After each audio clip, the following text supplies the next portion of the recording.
Over the next 5 videos, I want to talk to you about the 5 size churches that you can find any place in America. In fact, if you live in a city, you're probably going to know at least one of each kind in your city. Not so much in the rural areas, but let me tell you something. Size is not about, success. It's not about health. You can have a smaller church and be very successful, very healthy. The church can be making an impact for God because that's its calling. You can be very large and have a huge impact. And this is not about competition. These are local expressions of Jesus's church, and you probably pastor one of those. And the point here is that you might be wondering, okay, here I am. What am I supposed to do? Maybe I'm a small church pastor, maybe I'm a large church pastor, and I believe that this church can have a greater impact if we adjust our systems and have a greater focus on the vision that God wants us to have for our community. What should I be thinking about as pastor? How should I be thinking about this? Well, I want to talk about that because the first size church that we usually run into, and these are very numerous across America, is what I call the family-sized church.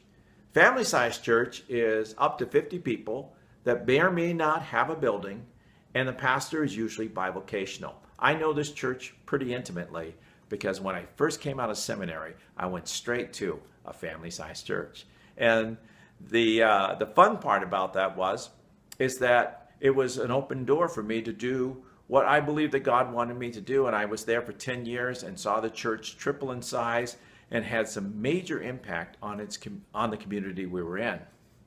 But when you think about being the pastor of a church this size, normally the pastor is bivocational. In fact, every pastor before me at that church had been bivocational.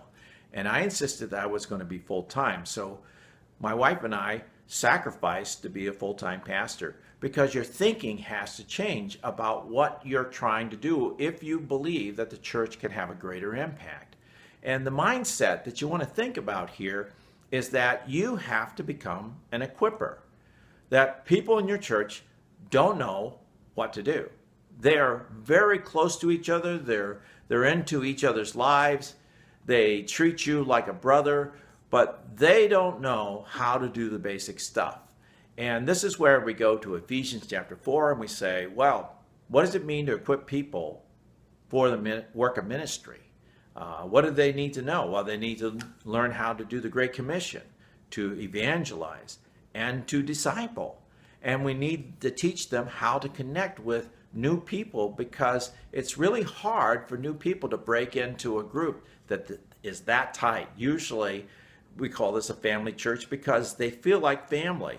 But it's hard to become part of the family. So you have to teach the people how to look outward and connect with people, how to enfold people into it, how to do things differently. A lot of times we are really confused about decision making in a family church. We think that everybody should have a voice and everybody's voice is equal. And sometimes in order to move forward, it takes months and months and months to make a decision because some of the family is saying, hey, I'm not ready for that.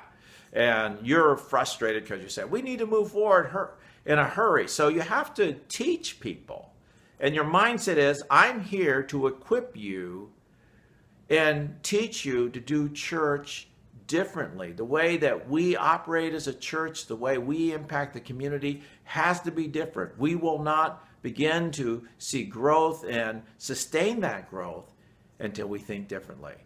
That's the mindset of the pastor of a family-sized church. Keep that in mind as you think about your role in such a church.